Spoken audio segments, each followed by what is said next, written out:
오늘은 요한계시록입니다. 요한계시록은 굉장히 어려운 책입니다.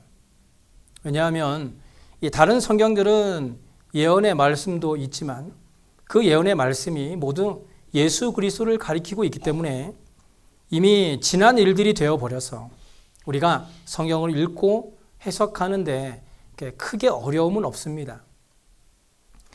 구약에 예언된 말씀과 신약의 말씀들을 연결 지어보면 그 말씀들이 결국 하나의 사건을 말씀하고 있다는 것을 알 수 있게 되죠.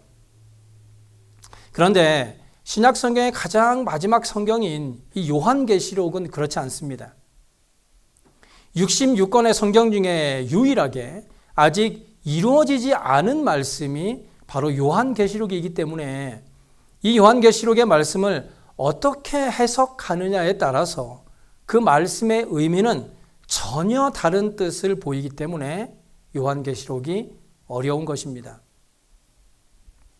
그렇다 보니 특히 이단 같은 단체에서는 이 요한계시록을 자기들의 입맛에 맞추어 해석을 하고 일명 껴맞추기식의 해석을 통해서 잘못된 성경 지식을 많은 사람들을 유혹하는 데 사용하고 있는 것입니다.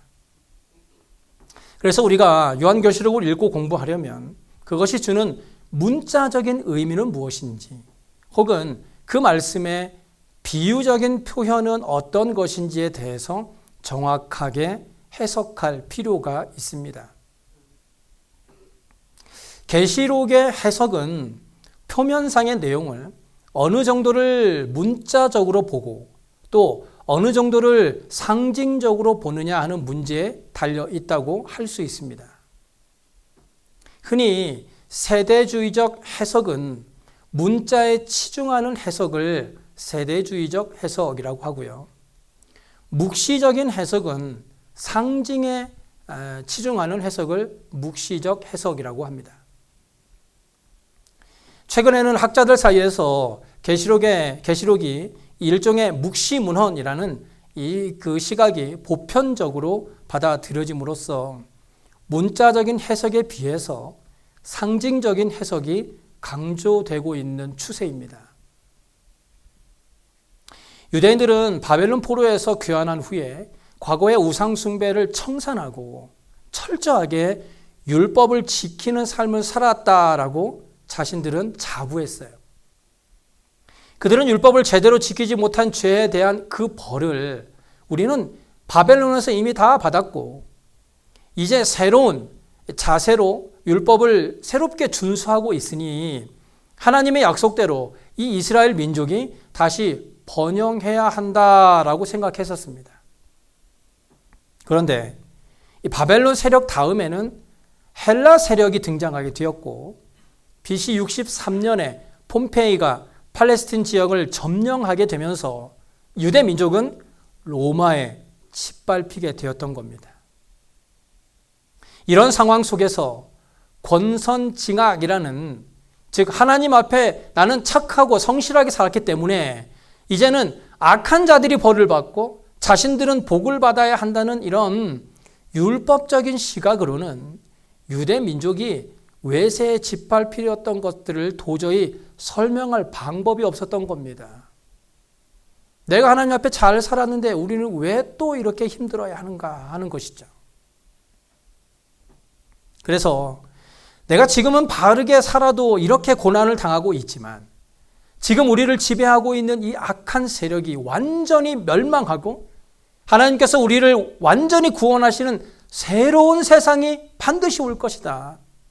그때는 모든 상황이 완전히 뒤집어질 것이다 라는 일명 묵시문헌이 등장하게 된 것이죠.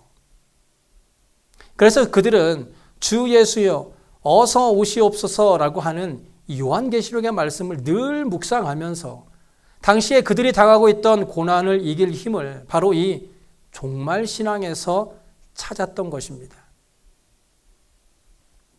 그런데 우리가 요한계시록을 살펴볼 때 빼놓을 수 없는 것이 바로 천년왕국설이죠.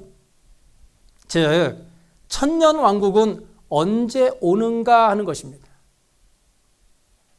다시 말씀드리면 요한계시록은 말세에 있을 예수님의 심판에 대해서 그리고 그 징조들에 대해서 말씀하고 있는데요. 특히 요한계시록 오늘 보면 20장에서 말씀하고 있는 이 천년 왕국은 말세의 심판 후에는 천년 왕국이 이루어지게 돼요.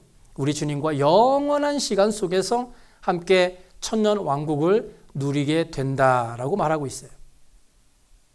그렇기 때문에 요한계시록에서 천년 왕국이 주는 의미는 굉장히 크다고 할 수 있는데요. 예수님은 반드시 세상을 심판하러 오실 텐데 그렇다면 천년 왕국은 도대체 언제부터 시작될 것인가 하는 문제입니다. 천년 왕국은 언제 오는가? 먼저 첫 번째로 전천년설입니다.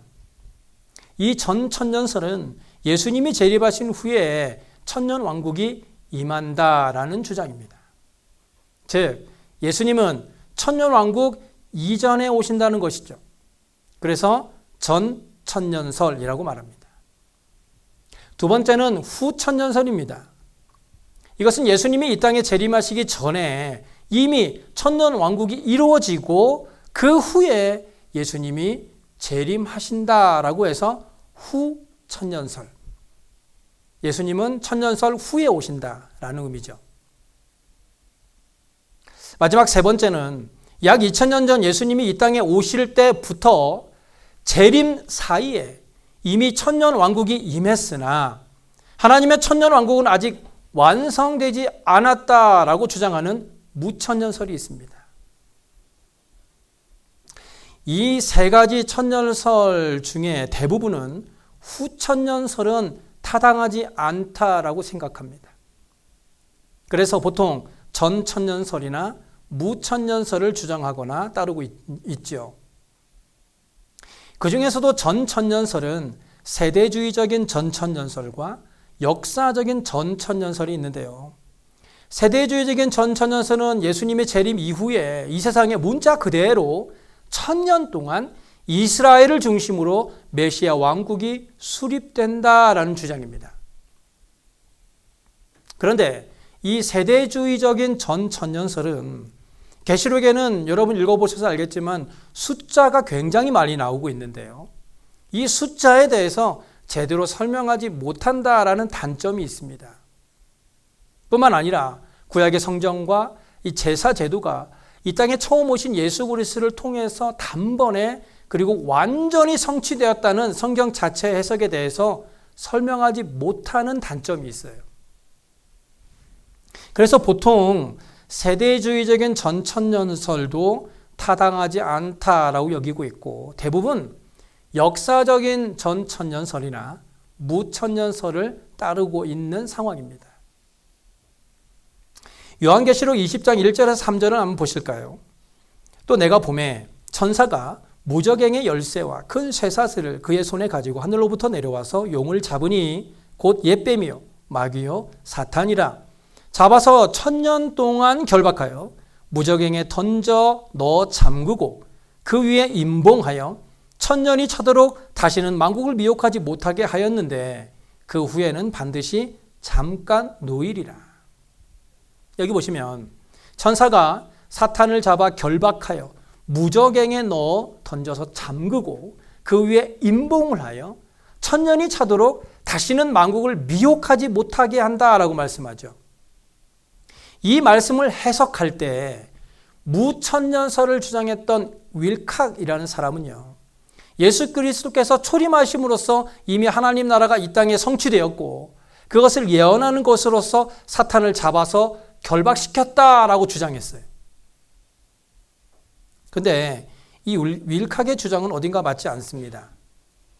오늘 본문에서 말하고 있는 사탄 결박과 미혹을 중지시키는 일은 계시록의 표현에 비추어서 해석되어야 하는데 계시록 자체의 표현을 볼 때 예수님이 처음 오실 때 예수님의 초림이라고 하죠. 예수님의 초림과 나중에 오시는 재림 사이에는 결코 사탄이 결박되어 미혹을 멈춘 시기가 아니라는 거죠. 사탄은 지금도 여전히 활동을 하고 있다는 겁니다. 그래서 계속해서 4절부터 6절을 보아야 합니다. 먼저 4절과 5절을 보실까요? 또 내가 보좌들을 보니 거기에 앉은 자들이 있어 심판하는 권세를 받았더라. 또 내가 보니 예수를 증언함과 하나님의 말씀 때문에 자 보세요. 목배임을 당한 자들의 영혼들과 또 짐승과 그의 우상에게 경배하지 아니하고 그들의 이마와 손에 그의 표를 받지 아니한 자들이 살아서 그리스도와 더불어 1000년 동안 왕노릇하니 그 나머지 죽은 자들은 그 1000년이 차기까지 살지 못하더라. 이는 첫째 부활이라. 여기 보시면 사탄을 결박하는 문제와 직결된 이 1000년 왕국의 다른 측면이 잘 묘사되어 있어요. 여기에 순교자들과 나머지 우상에게 경배하지 않은 성도들이 어때서? 살아서 그리스도와 함께 1000년 동안 다스린다라고 말씀하고 있죠. 여기 살아서라는 헬라어는요, 살아있다로 해석할 수도 있고 살아났다로 해석할 수도 있습니다. 그런데 우리는 순교한 자들과 죽은 자들의 영혼들이 사실 죽은 것이 아니라 지금 하늘에 살아있어서 그리스도와 함께 이미 다스리고 있다라고 생각하기 때문에 예수를 믿는 자들은 영적으로 살아서 지금 그리스도와 함께 다스리고 있다라고 믿고 있습니다. 죽은 상태가 아니는 것이죠. 그래서 본문에서 살아서라는 말은요, 첫째 부활과 연결되어 있는 것인데 살아서를 중생으로 해석하는 입장은 6절에 이 첫째 부활에 참여하는 자들은 복이 있고 거룩하도다. 둘째 사망이 그들을 다스리는 권세가 없고 도리어 그들이 하나님과 그리스도의 제사장이 되어 1000년 동안 그리스도와 더불어 왕노릇하리라라는 구절과 연결시켜 보면 어느 정도 타당성이 있다라고 볼 수 있습니다.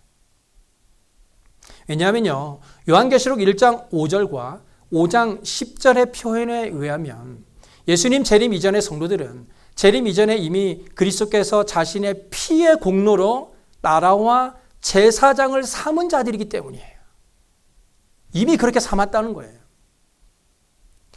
그렇다고 해서 살아서라는 표현을 중생으로 해석하는 것은 문맥상 맞지 않습니다.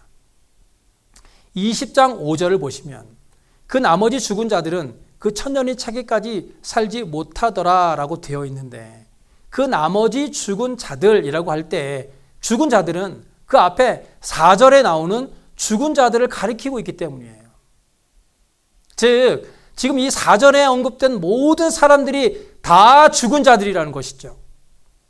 그래서 전체가 다 죽은 자들인데 그 일부는 첫째 부활에 참여해서 살아나고 나머지 일부는 첫째 부활에 참여하지 못해서 살아나지 못한다라는 거예요. 못했다라는 겁니다. 그래서 여기에서 살아서라는 이 구절이 첫째 부활을 가리키는 중생을 의미한다면 죽은 것은 육적으로 죽은 것이 아니라 영적으로 죽은 것이 되어야 하는 것입니다. 하지만 이 4절에 목배임을 당한 자들을 특별히 언급한 것으로 보아서 죽은 자들은 영적으로 죽은 것이 아니라 육적으로 죽은 자들을 가리키고 있다라는 것이 분명합니다. 영적으로는 목배임을 당해서 죽지는 않겠죠. 그러므로 지금 오늘 본문을 읽을 때 영적으로 죽은 자들의 일부는 영적으로 부활했다라고 해석을 해야 정확한 해석이 됩니다. 그렇다면 우리가 요한계시록을 해석할 때 무천년설과 전천년설, 특별히 역사적인 전천년설, 이 두 입장 중 어느 입장을 취해야 할까요? 결론적으로 말씀드리자면 조직신학을 기록한 벌코프 신학자의 주장과 총신대학교 여러 교수님들과 또 신학자들의 의견을 종합해 볼 때 우리 칼빈주의의 입장은 무천년설이라고 할 수 있습니다. 무천년설. 우리는 피조물이고 하나님은 창조자이시며 우리는 죄인들이고 하나님의 죄의 그림자도 하나님은 없으신 분이시죠. 따라서 우리가 하나님의 말씀을 이해할 때 모든 부분에 있어서 하나님의 말씀 1.1회까지도 100% 완벽하게 이해한다라는 것은 불가능합니다. 더욱이 이 묵시와 예언이 혼합되어 있는 계시록을 이해하는 데 있어서 우리가 한계가 있다는 것은 두말할 필요가 없겠죠. 그렇기 때문에 이렇게 한계가 있는 우리들로서 천년왕국과 관련된 해석을 할 때에 늘 겸손해야 하고 우리 입장이 다른 주장들에 대해서 단죄할 필요도 없고 어려운 문제에 있어서는 결론을 단정 짓기보다는 유보하는 자세가 필요하다는 겁니다. 그래서 우리가 아무리 무천년설을 주장하고 믿고 있다고 해도 전천년설보다는 무천년설이 성경 전체의 시각에 조금 더 합당하다고 생각하는 것이지만 무천년설도 해석하지 못하는 난제는 분명히 있습니다. 그렇기 때문에 무천년설이건 전천년설이건 어느 입장을 취할 수밖에 없는 상황이라면 이 중에 어느 입장을 취하되 겸손한 자세를 가지는 것이 필요하다라는 겁니다. 이렇게 요한계시록에 있어서 천년왕국에 관한 해석은 매우 중요하지만 이 천년왕국과 더불어 또 다른 아주 중요한 이슈는 계시록의 구조를 어떻게 이해할 것인가라는 겁니다. 계시록 1장은 서론으로서 인사말과 함께 계시록의 주제를 소개하는 동시에 계시록의 주인공이신 왕중왕을 소개하고 있습니다. 2장과 3장은 당시 소아시아의 7교회에 대한 주님의 편지죠. 4장과 5장은 하늘 보좌 위에 앉으신 분과 그분 앞에서의 그분의 계획을 집행하시는 어린 양 예수 그리스도를 보여주는 내용이기 때문에 이 5장까지는 별로 문제될 것이 없습니다. 문제는 6장부터 마지막 22장까지가 문제입니다. 6장부터 22장까지를 시간적인 문제, 연대기적으로 볼 것인가 아니면 반복적인 진행으로 볼 것인가에 따라서 그 해석은 완전히 달라집니다. 먼저 계시록의 내용을요, 연대기적으로 시간적인 흐름에 따라서 보는 사람들은요, 대개 7인, 7나팔, 7대접이 사건 순서에 따라 진행되는 것으로 봅니다. 그래서 그들은 7명이 나오고 그 다음에 7나팔이 불려지고 그 다음에 7대접이 쏟아지는 사건으로 사건들이 진행된다라고 보는 것이죠. 이렇게 계시록을 연대기적으로 이해하는 사람들은 7사람, 7나팔, 7대접 이후에 예수님이 재림하시고 그 이후에 천년왕국이 임하고 그 후에 백보자 심판이 있고 다시 그 후에 신천, 신지가 나타나게 될 것으로 봅니다. 모든 것이 다 시간적인 흐름에 따라서 잘 진행되어 나갈 것이다 라고 얘기하죠. 하지만 이렇게 계시록의 사건들이 순서적으로 진행된다는 것은요, 계시록의 구조를 잘못 이해하고 있는 거예요. 그렇다면 반복 진행적 구조는 어떨까요? 반복 진행적 구조. 이것은 계시록이요, 7부분으로 되어 있으며 각 부분이 서로 병행하고 각기 그리스도의 초림부터 재림까지 교회와 세상을 묘사하는 것이다 라고 분석했습니다. 앞서 천년왕국 부분에서도 언급된 19장과 20장의 관계도 이것을 연대기적으로 보면 19장에 예수님이 재림이 나온 후에 20장에 천년왕국이 나오게 되죠. 따라서 천년왕국 이전에 예수님이 재림하신다는 전천년설이 성립되는 겁니다. 하지만요, 반복 진행적 구조면에서 보면 17장에서 19장을 한 단위로 매듭을 짓고 이제 20장은 다른 단위로 다시 시작됩니다. 따라서 19장의 재림 이후에 20장의 천년왕국이 나오는 것이 아니라 예수 그리스도의 재림 이전의 기간을 천년왕국으로 보게 되는 것입니다. 뭐가 뭔지 잘 모르시겠죠?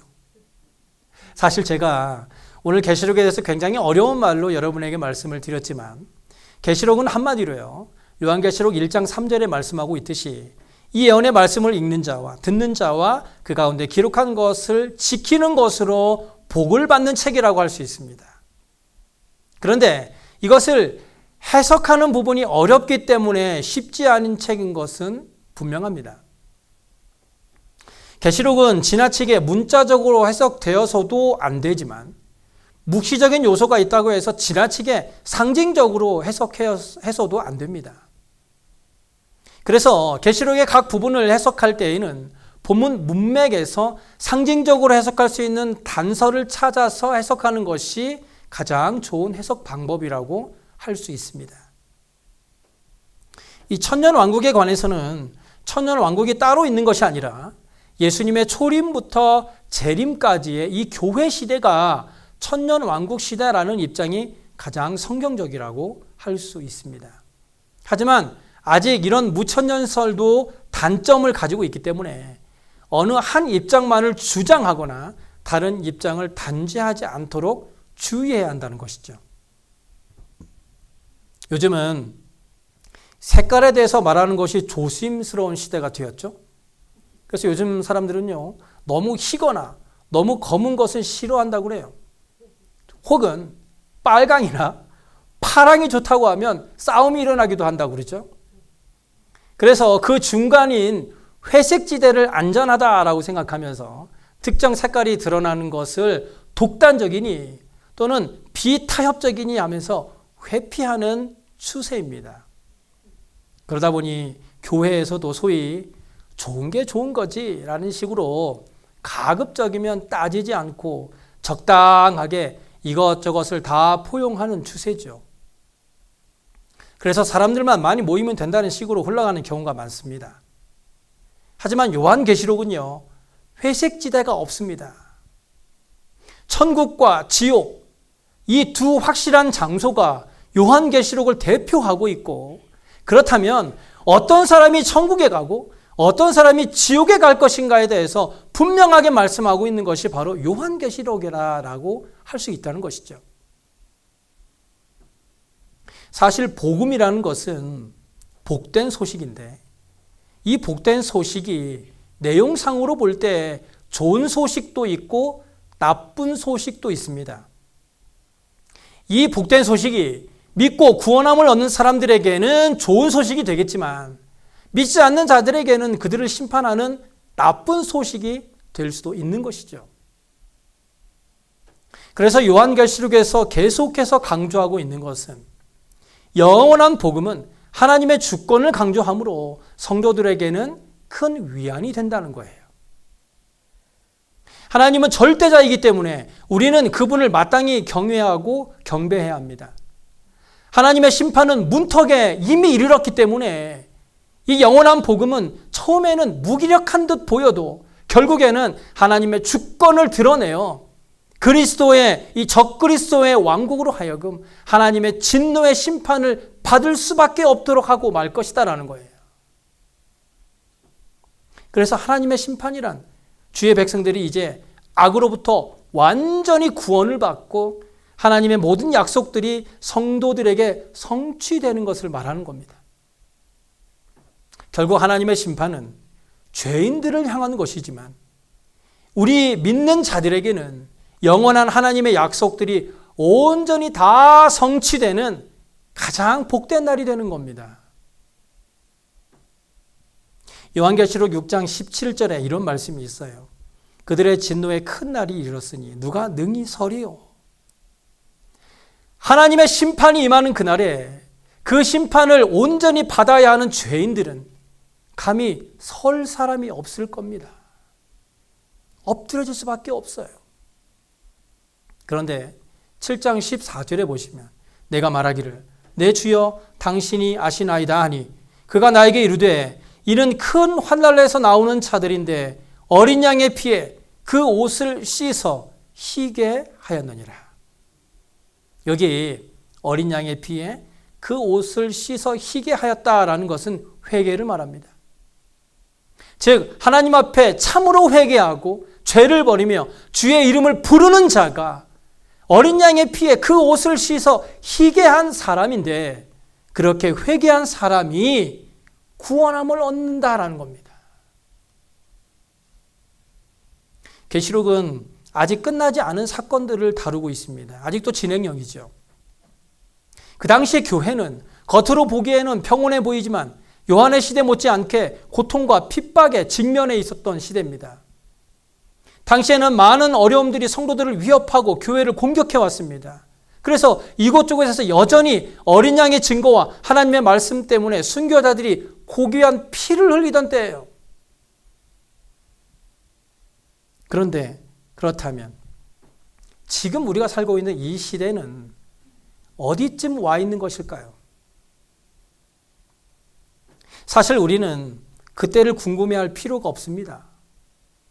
왜냐하면 이 요한계시록은요, 세상의 역사를 그 종말까지 잘 정리해 놓은 역사책이 아니라 하나님의 사역이 그리스도를 통하여 어떻게 이 역사를 관통해 가는지를 계시하는 책이기 때문이에요.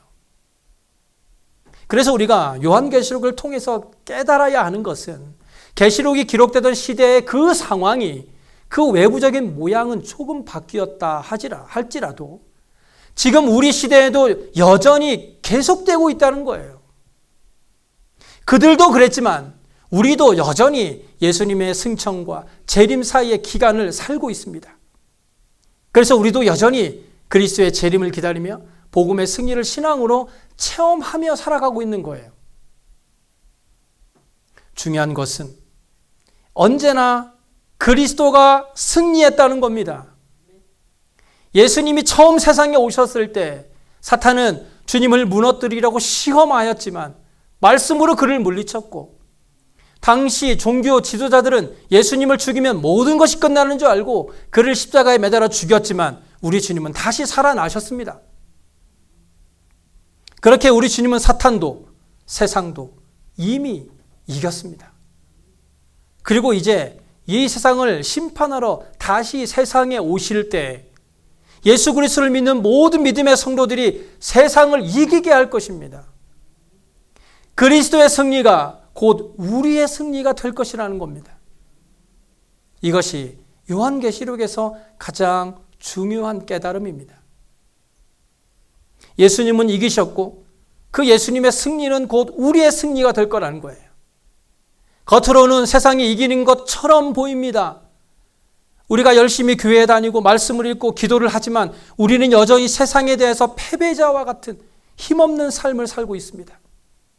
그렇다고 해서 우리에게 능력이 없는 것이 아닙니다. 그렇다고 해서 우리가 세상에서 지고 있는 것이 아닙니다. 우리가 하나님의 말씀대로 살려고 최선을 다해서 하루하루를 살아가게 될 때에 바로 그 사람의 삶에 예수 그리스도의 능력이 임하여서 예수님처럼 승리하는 삶을 살게 될 것입니다. 지금 내가 정신 차리고 있지 않으면 우리의 마음은 언제 무너질지 모릅니다. 하나님이 우리를 붙들어 주시지 않으면 우리는 당장이라도 세상 속에 갇혀서 또 힘겨운 하루하루를 살아가게 될 겁니다. 제가 어머니를 천국에 보내고 나니까요, 우리에게 내일은 없더라고요. 여기 계신 분들 중에 내일을 보장할 수 있는 분이 계십니까? 우리는 오늘의 최선을 다해야 합니다. 내가 지금 하나님 앞에 나아가지 않고 기도하지 않고 바로 서 있지 않으면 우리는 세상을 이기지 못하고 그저 패배자가 되고 말 겁니다. 예수 그리스도는 이미 승리하셨고 그 예수님의 승리는 우리의 승리가 되는 줄로 믿으시기 바랍니다. 예수님께서 심어 놓으신 이 천국이라는 겨자씨는 여전히 아직도 자라나고 있습니다. 이제는 우리 안에서 큰 나무로 성장하여 온 세상을 변화시키는 능력으로 나타나게 될 것입니다. 우리를 위해 세상을 이기신 예수 그리스도의 능력으로 오늘도 세상에 대하여 승리하며 나아가는 저와 여러분의 삶이 되시길 간절히 소원합니다. 기도하겠습니다.